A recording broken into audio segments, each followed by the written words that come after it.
Hi, my name is Arnold Rangakuramia and this is Kisembo Academy. In today's session, I get to explain the difference between a trade discount and a cash discount. I'll also explain what we mean by a discount received and a discount allowed. I'll use some illustrative examples to try and show how a discount allowed and a discount received is treated as far as double entry is concerned. I'll also use an illustrative example to try and show how the double entry plays out when it comes to discounts allowed and discounts received. This is what is coming up.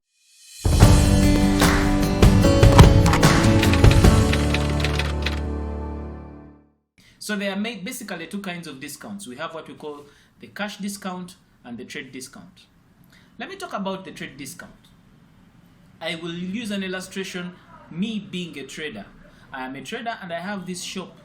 I buy goods from my suppliers in bulk and then I sell them to my customers. So if I go ahead and buy so many goods from my supplier will be happy with me, and because he's happy with me, he will be inclined to give me a discount. So let's say I go to my supplier and buy goods worth 100 million, and because I've bought goods in bulk, he gives me a discount of 10 million. It means that instead of paying 100 million, I'll pay only 90 million to acquire these goods, which I am bringing in my business with the intention of selling them to my customers. This kind of discount is what we are calling the trade discount.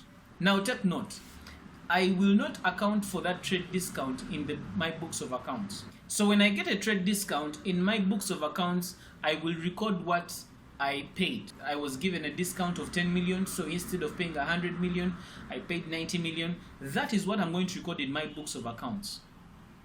So by definition, this is what a trade discount is. A trade discount is simply a reduction given to a customer who has purchased goods in bulk. It is granted at a time of purchase and the amount payable is granted less the discount. I would like to re-emphasize this. A trade discount is not treated in the books of accounts.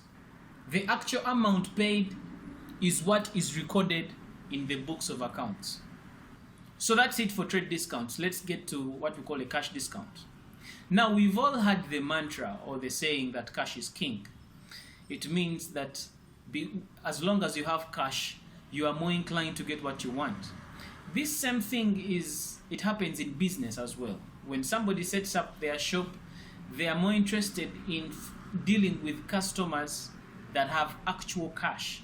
They want to sell their things and they get actual cash for what they are selling. In my country, we use the terminology called kagwira wo to mean that kind of scenario. You come to my shop, I want cash.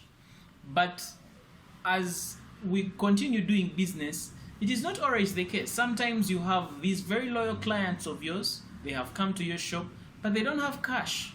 So they buy goods from you and they promise to pay you at a later stage.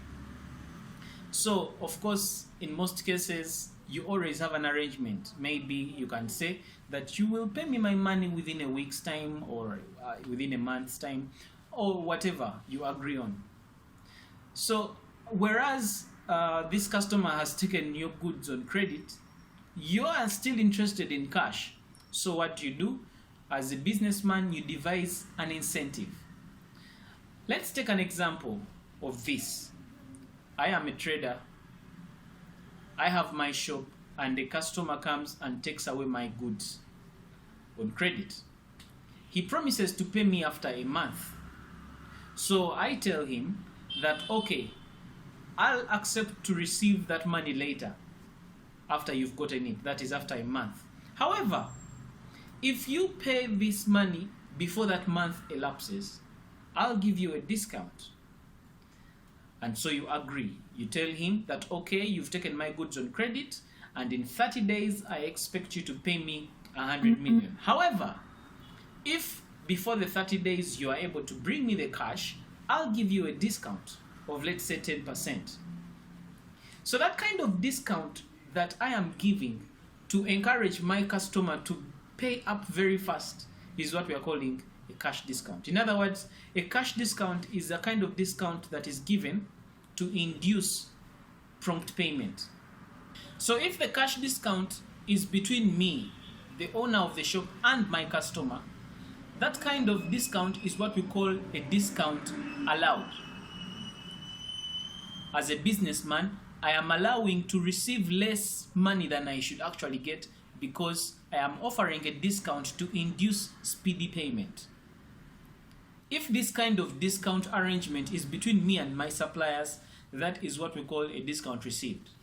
In other words, if I go to my supplier and get goods and I promise that I'll pay him after a month, but then my supplier tells me that, well, I'll accept you to pay me after a month, but if you get the money before the month elapses and you come and pay me, I'll give you a discount of, let's say, 10% or whatever percentage.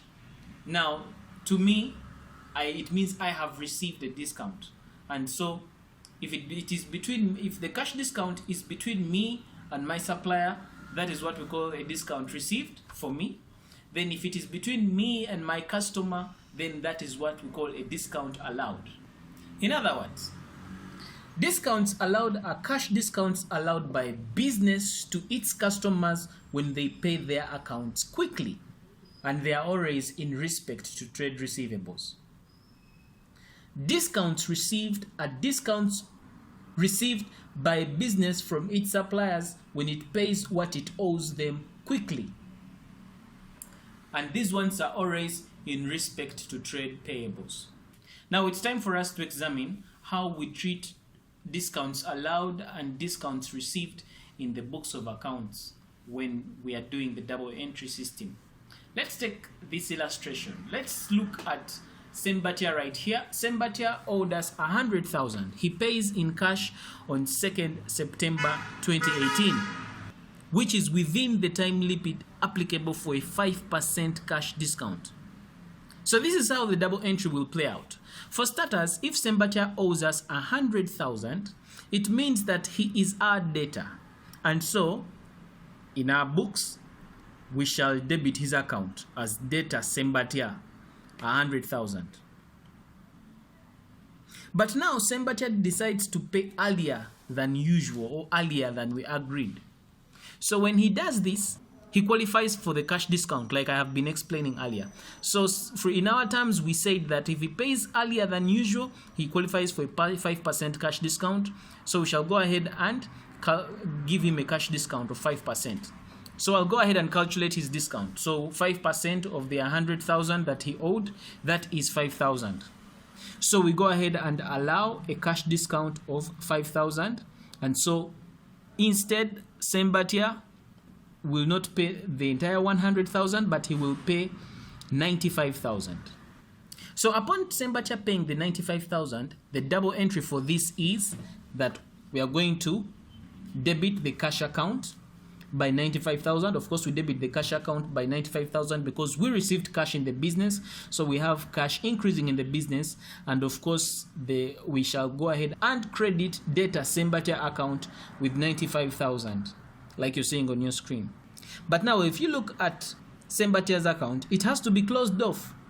And remember, we close off accounts when both sides are the same.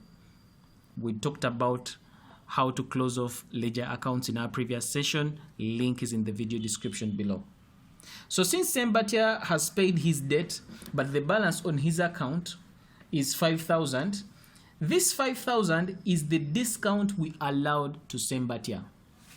The double entry that is associated with this transaction is that we credit Sembatia's account with that 5,000, and then we go ahead and open up a new account we shall call the discounts allowed account, and we debit it by 5,000. The discounts allowed account is debited because a discount allowed is considered an expense, and looking at Sembatia's account, we can now comfortably close it off, since both the debit and credit side are now the same. I would like to emphasize this. A discount allowed is an expense. And so we open up a discount allowed account and we debit it because it is an expense. Increases in expenses are debited. So what we have been looking at is just an illustration on how we deal with double entry that is relating to discounts allowed. Now let's look at an illustration on how we deal with double entry that is relating to discounts received. So let's look at this illustration. Rachitura Investments owed Mr. Muhozi 400,000.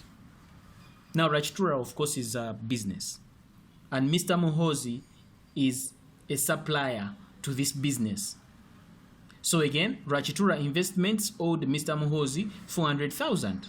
It pays him by check on 3rd September 2018, which is within the time limit laid down by Mr. Muhozi for a 2.5% cash discount. So how do we treat this? So definitely, since the question says that he was paid within the time he qualifies for the cash discount, we go ahead and first of all calculate the discount that has been received. Now take note that the discount received here is between the Rachitura Investments and Mr. Muhozi. Mr. Muhozi is the supplier. Discount received relates between the business owner and his suppliers. Discount allowed relate to the business owner and his customers. So to calculate the discount that has been received, we go ahead and say 2.5%, multiply that by 400,000. The discount received there is 10,000. So if Rachitura Investments received 10,000 as a discount, it means Rachitura Investments will pay the amount less the discount. That is, instead of him paying 400,000, he will pay that amount less the discount, which is 10,000, and so in other words, Rachitura Investments pays 390,000. Looking at Mr. Rachitura's account, remember the business Rachitura Investments owed money to Mr. Muhozi. This means that in the books of Rachitura Investments, Mr. Muhozi was a creditor, and as you can see, Muhozi's account is having a credit entry of 400,000. So when Rachitura Investments pays the money less the discount received, the two accounts affected are definitely cash and then creditor Muhozi. Cash reduces by 390,000 since we are paying out Muhozi, and also the Muhozi account will also going to reduce by 390,000. So because cash reduced by 390,000, we go ahead and credit the cash account by 390,000, and also the creditor Muhozi account, because it also reduced, we go ahead and debit it by 390,000. So the double entry relating to the discount, the items affected are creditor Muhozi and the discount received account. We then go ahead and debit the creditor Muhozi account with the discount, which is 10,000, and then credit the discount received account with 10,000. And so as far as double entry is concerned for discounts received, that is how we go about it. Now take note of this. It is just an accounting custom when we are dealing with personal accounts that we write the word discount in the account, whether it is discount received or discount allowed. We just keep putting that word discount in the accounts. It's just an accounting custom. Also, you need to take note that whether the transaction has happened in form of cash or whether the transaction is via the bank, as long as there is a discount involved, we shall always call it a cash discount. And also, just to emphasize, a trade discount is a discount awarded when a customer buys goods in bulk, and a trade discount is not reflected in the books of accounts. The kind of discount that is reflected in our accounting books is what we call the cash discount, and it is either the discount allowed or the discount received. In our upcoming sessions, we are going to look at how we deal with the discount allowed and the discount received in the cash book. Like this video if you like it. Be sure to subscribe to this channel if you've not yet subscribed. I encourage you to share this video with your friends that are doing financial accounting. Be sure to check out other awesome accounting lectures on this channel. My name is Arnold Rangakuramia, and this is Kisembo Academy. Looking forward to catching you in the next session. Take care.